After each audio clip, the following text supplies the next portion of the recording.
recording. Hi. To YouTube. I just have to go back to come back round. Yes, we do. I'm so excited. We are on YouTube. So, hello, my name is Emily, and this is... I'm your husband. As I said, I'm your husband. We are partners and all sorts of things of The Outside Bride. Ask an Expert. Now, this week is very exciting for us because this is the very first week that we have tried doing Ask an Expert, our weekly Ask an Expert guide to outdoor weddings on YouTube. So this is kind of weird and kind of exciting because we don't know how this is going to go. So Ask an Expert. Let's be realistic. We're expecting a small dip before the meteoric rise into a YouTube. It's a bit pixelated. No, I know. Apologies for the quality, but hopefully it is. You hear us now. So Ask an Expert is our weekly little chat. Basically, we own The Outside Bride, which is a Baylily blog where we aim to give you all of the information you would possibly need, from inspiration to tips about how to put on an outdoor extravaganza or a wedding for you to enjoy your day. Yes. So every week we talk about a week so far. We talk about a week. We talk about not like as in we went shopping at Tesco's. Well, how was it? Was it great? Well, we get it delivered. Oh. And we talk a little bit about a topic that's been quite important to us this week, and then we open the floor up to questions. So we know that we have people during our Facebook group during the week who pop questions into the group. However, if you're here watching brand new, fresh from YouTube or any of our other channels, Instagram or anything else like that, then please do feel free to put your comments in the comments box below, and we will try and rattle through as many as we can in the slot that we have available. Well, shall I cover off our agenda? Let's do so. So we're having this evening, everyone, outdoor wedding lovers. Is that the collective now? Outside Briders. Outside Briders. Well, okay, outside briders, outdoor wedding lovers. So we're going to do an introduction to Ask an Expert and us. Tick or half tick. Let us know if you want to know more. If you've got any questions about us, fashion sense, our family within reason, what we get up to, why we do this, please do ask away. Yeah. I've got a computer here. So we apologise for the eyes going to the left. Yes, that's why I keep looking to the right, so I can chitter chat it and things like that. Emily's going to cover up the latest blog, which went live yesterday, which is the main cover image. I think stunning. That's what stuck out for me when you showed me through the pictures. So highly recommend everyone goes and has a look at that. It really lovely. So Emily's going to cover that. There are any questions? So we know there's we got that list. So there's questions. Basically, if there are like questions, that's fine. If not, we've got a couple of questions from Outside Bride within the week to talk about and answer. And then Emily's currently writing if you want to use a family outdoor wedding service. Obviously, there are loads of amazing options, but if you were specifically going to choose that, just what to bear in mind. So, in that case, Emily, why don't you tell us about the latest blog? This week got me very excited. So we, as a UK blog, have started branching out recently into more international weddings, and this is getting us really very excited. It's because The Outside Bride, it's starting to become global, which just blows my mind really. That we've got American. Well, it's one of those things, isn't it? The internet is international, kind of part of it. But when one creates a company or business on a website in one country, you sort of forget that it's international the second you press go live, So recently we have had blogs from Italy, from Greece, and absolute stunners from the USA. One of my favourite ones was one that came out yesterday. Yes. And if you haven't checked it out, please do go and check that blog because it really is breathtaking. It was set on Rhode Island in North Beach.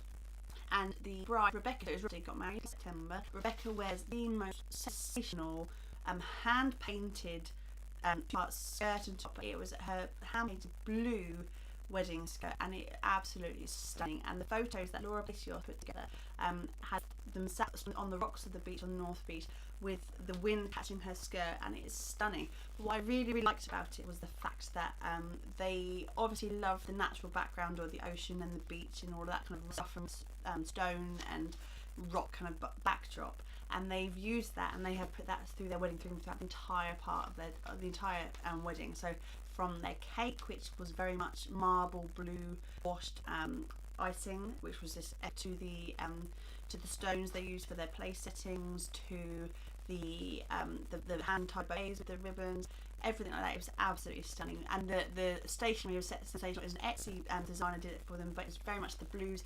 Really good homage to the ocean, which backdrop for you to check out the blog. But it is a really lovely way. Did budget, they were obviously Austin and very much in love with their two small children, and they really showed throughout it. They're very much in love with their two small children. But they really showed how to do a wedding on a budget with family is like the key to their day. Yeah. But really, it shone through, and it was done so well, and really, you wouldn't even know how much they did on their wedding. It was so beautiful. Well, yeah, it was. I didn't realise it was hand painted. Hand painted material. Yeah, I didn't realise that. And there are so many different ways you can see their skirts. And actually, I think Sweet Caroline designed her skirt, and they have lots on their website as well. So I will make all the links and stuff I'll put below, so you can see all of the amazing stuff I'll put a link to the blog, and then with all their links and the blogs put all their links Absolutely. in.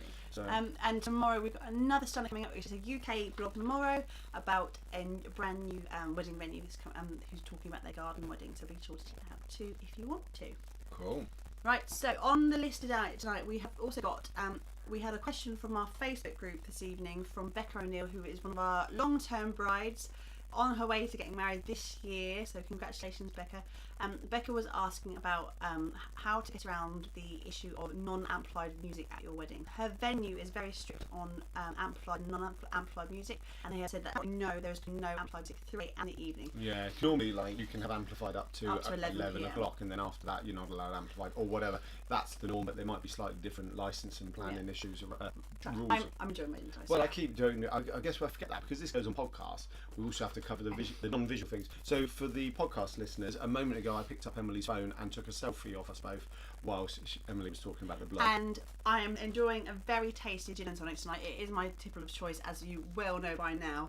Alan and myself are not experiencing dry January at all, are we? No, happy to not debate this, but for me, January has to be officially the most miserable month out of the 12. Absolutely. Out of the 12 months Absolutely. available.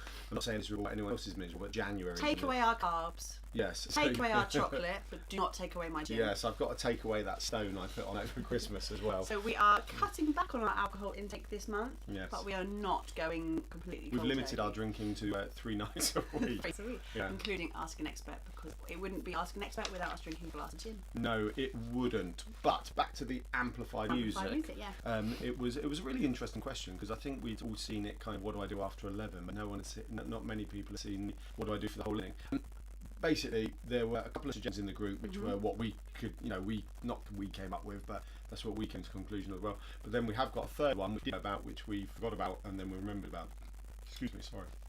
So, what are our suggestions to options are number one. Non-amplified music can still be quite substantial enough, depending on the size and scale of your event and how many guests you've got going on. Because don't forget, if you've got 4 or 5 guitars playing in a group in the side on your staging area or wherever you're setting up your band, that can still be quite loud. It won't be completely rocky, like the entire marquee shaking or wherever you're going will be shaking, but it'll be quite ample enough for you to experience live music with your guests. So don't shy from doing non-amplified music. It will just be a very different experience to having audio kind of surround sound that you do at a large scale event. The second option that we heard of, we've been to events with them, not many events with them, and several brides in our group also suggested, was the use of silent disco.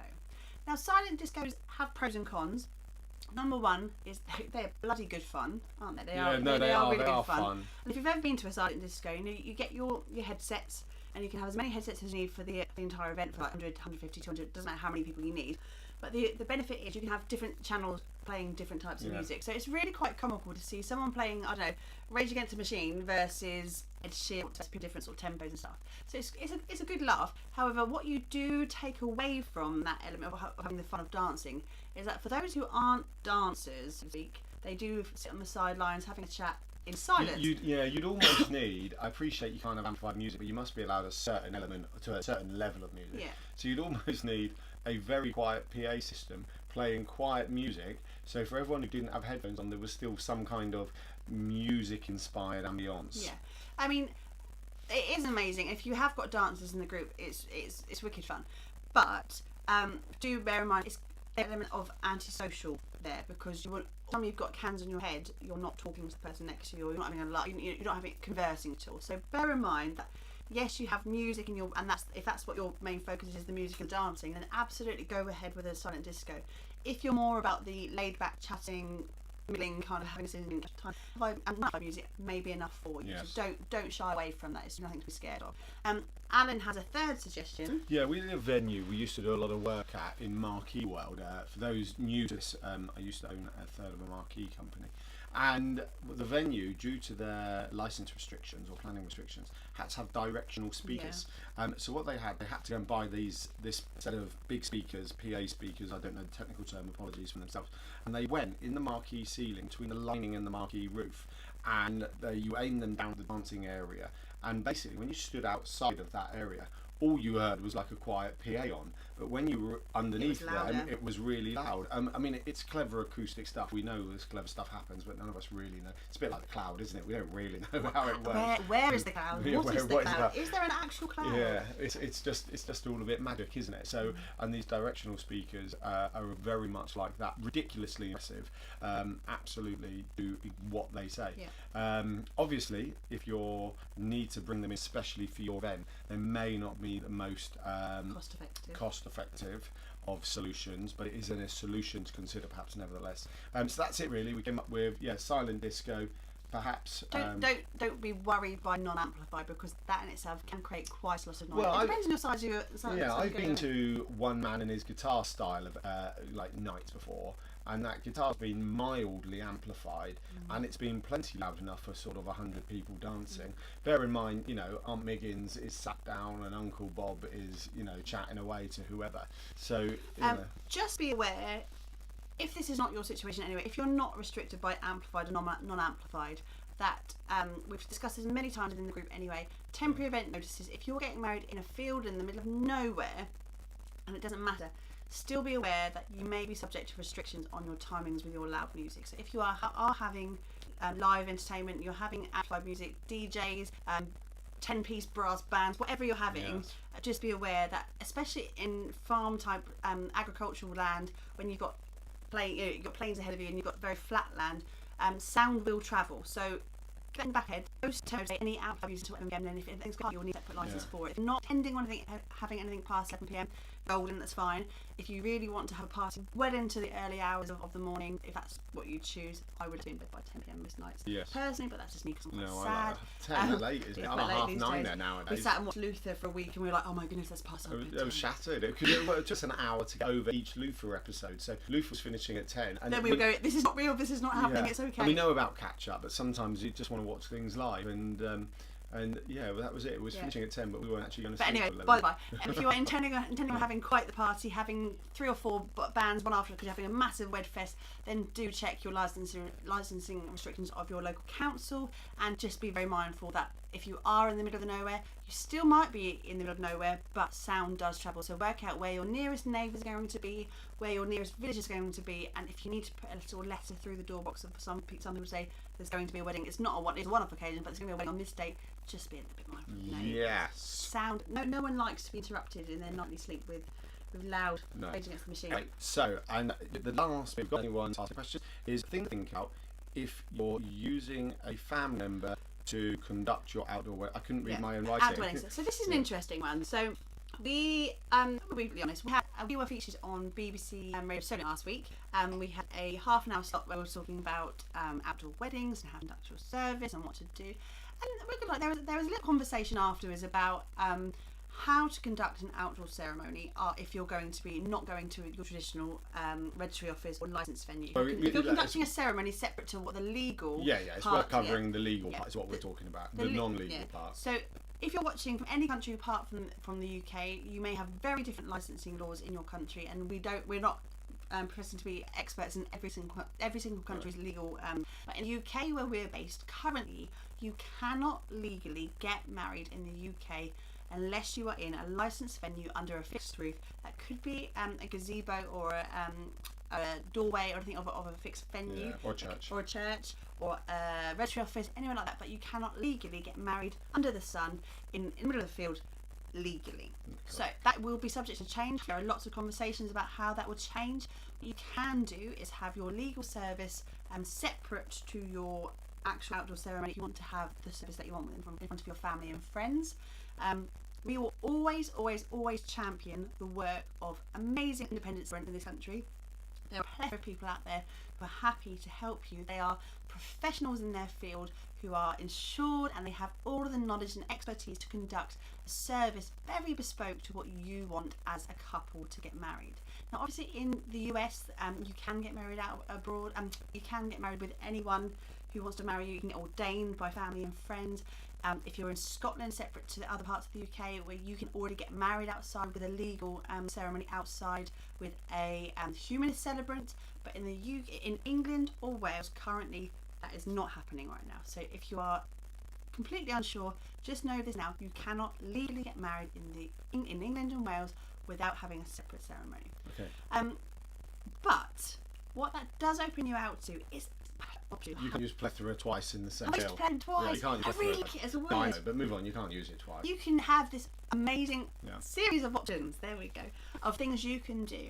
Now we've already said yes, you can have a celebrant. Yes, they are amazing in what they do, and they are very, very well trained, and they will make you have the best service ever. However, for some people, really want that personal touch to their ceremony. The legal side separately means you can do whatever you want, and for some people, having a family friend or a family member conduct their service is something really, really, really special. Yes, it is indeed. Really special. Now we've all seen that episode, and I hate to go back to a Friends reference, but we've all seen that episode of Friends when Joey stands in front of Monica and Chandler and does that, you give, receive, give, blah blah blah blah, and that's quite a comical spin on having that family member or friend stand in front of you. However, what that does show is that you can have whatever you want. You can have the words that you want. You can have the theme that you want. You can have whatever you want with someone standing in front of you to conduct the service you want.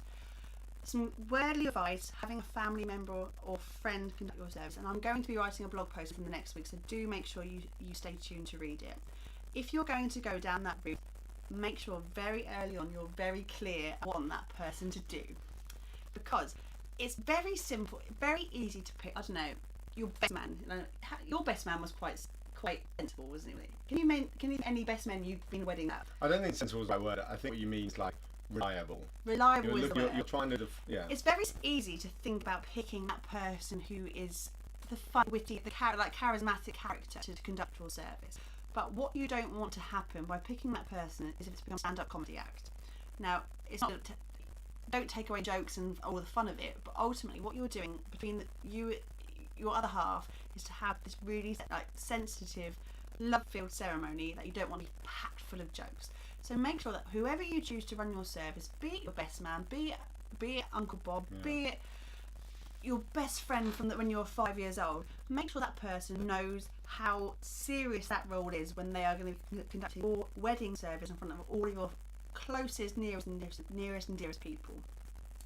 Now the other thing to think of is when you're picking that person, make sure that they are going to be confident enough and happy and comfortable in their own skin, standing in front of potentially 50 to 100 people, maybe more people, to conduct that. So make sure that they can project their voice, making sure that they have just the ability to be able to conduct a service, because it is a responsibility, and that's why we always say when you look at celebrants, they have so much expertise in standing in front of a group of people. The next thing I would say, if you're choosing a family member or friend, is to really hone in what you want that ceremony to look like, because you are going to be responsible for putting together that entire script together, really standing in front of each other. When I say script, I mean from the readings you want to any activity in the middle. We've been to places where they have hand fasting ceremonies. We've been to places where they have cocktail ceremonies. A good bride of mine, Sylvia, who's in this group, has watched this. She had a bespoke cocktail ceremony where they mixed a drink and both of them drank it at the end of their ceremony. If you have specific reading, what is a key part, say, as much as freestyling and living may seem like a good idea, actually holding down what's going to happen, what's going to be said, and scripting it properly. It is an actual script. Yes. And with that as a script, you want to make sure that well before your ceremony date is about to come around, that you are well rehearsed, and the person who conducts your ceremony, if it is in your family or friends who's going to be standing up, feels competent enough to stand and deliver your ceremony. So they need to know exactly what you want and how that is going to run. With that in mind, making sure you have a full run through before, and we know lots about having dress rehearsals and wedding rehearsals before the day, but making sure that person has got weeks and months beforehand to make sure that they are well rehearsed. You need to know what they're going to say, how they're going to say it, the tone of voice that you want them to have, where they're going to stand, do they need props, do they need a table? All of that needs to be wrapped up in how you're going to be delivering your ceremony, because ultimately that person is not only conducting your service, but they're going to be conducting the entire party, the entire collective people. If anyone has a question on the day, the first person they're going to go to is the person conducting the ceremony. So they have 100 people. If any questions or concerns or anything that doesn't go to plan, they're going to be the person that they go to ask for clarity, to make sure that last scenario about your day and what's going to be happening. With that in mind, it's an amazing show. I'm really passionate about it. No, I know. That's why I've been sat here quietly, because then you could tell how passionate you are. Because I really believe, be it a celebrant-led service, be it a registrar-led service, be it a family friend-led service, your ceremony is very important to you, and you deserve to have the ceremony that you want, the way you want it to be. Of course. If the legal part for you is just, what's the phrase I'm thinking of? Just something, a formality, then actually the emphasis is on, that next part, and there is a plethora of options available. I believe very strongly, and I will say this until the cows come home, ultimately, everybody is different. So for some people, the legal part in the UK is just the legal part. They say the words, they do the paperwork, and their ceremony is all about them, and that is their ceremony. But I also appreciate and respect that for some people, the legal part is ultimately the important part for them, because that's them getting married. So well, like us, we had a church wedding, didn't we? We had a church wedding, so that was important to us. So we put great emphasis on ensuring that was right for us. So whatever you choose to do, however you choose to conduct it, you have so much choice to do, and you tailor it to what you want. If you speak to celebrants and you want a celebrant-led service, fantastic. Well, you explore and get ideas, explore and hear. That person you choose to conduct a service has to fit with you a couple, and you'll know straight off the bat if they are right for you or they're not right for you. And if it ends up being great Uncle Bob, fantastic, because there's that connection to your family. I mentioned Uncle Bob. Or it happens to be a celebrant that you've met on the internet and you've got a really amazing vibe with. That's amazing too. We hope you have an amazing day. If you have any questions about how to conduct your service, if you want to talk to any celebrants in our group, do join the Outside Bride group, because we know there are some celebrants in that group waiting to take your questions. Facebook.com/groups/the Outside Bride. For now, I think today, do you have any questions? No, we don't have any questions. Fine. We expected this is our first week on Facebook. I know. We knew it was going to be it. But if you're watching this on replay, please do put your... No, people do. We know people watch us on replay. We know people watch it on the groups, and we know the podcast gets listened to. So thank you to everyone who watches. If you know there's a podcast, we have a podcast. Yes. When this goes live on the podcast tomorrow, I'll put a link in our Insta story. So go to Instagram. We're the Outside Bride. We're the Outside Bride everywhere. Yeah. But ultimately, know this format, and you are watching this on replay. Do make sure you put questions and stuff down, even in the comments below of this post, because we'll catch up next week. Because that's the thing. This video is actually live for about 40. Not live. The video is posted for about 48 hours before we go live. So you can see comments in there ready. So it is ready. It is new. We are branching out. We're quite excited. Probably should have built up our subscriber base a little bit before going, let's do it. We live and learn. We live and learn. If you haven't followed us, follow us on Facebook, follow us on our Facebook group, Pinterest and Instagram. We have got a big following on Instagram now. We're everywhere. We are everywhere. SoundCloud, LinkedIn, Twitter, all of them. And we are here to take outdoor by storm and help you plan every last minute. We are the ultimate planning guide to outdoor weddings. Boom, the ultimate. We are outdoor wedding experts in our field. High five that one. Yes, we did high five. Podcast listeners. Now we have this really awkward moment where Alan stands up. Yeah, we say goodbye. I say bye. And I have to go back. I'm going to walk like this. Bye. Thank you for listening. I'm still waving. I'm still smiling. Thumbs up, Shirley. Yeah. I can't know. Bye.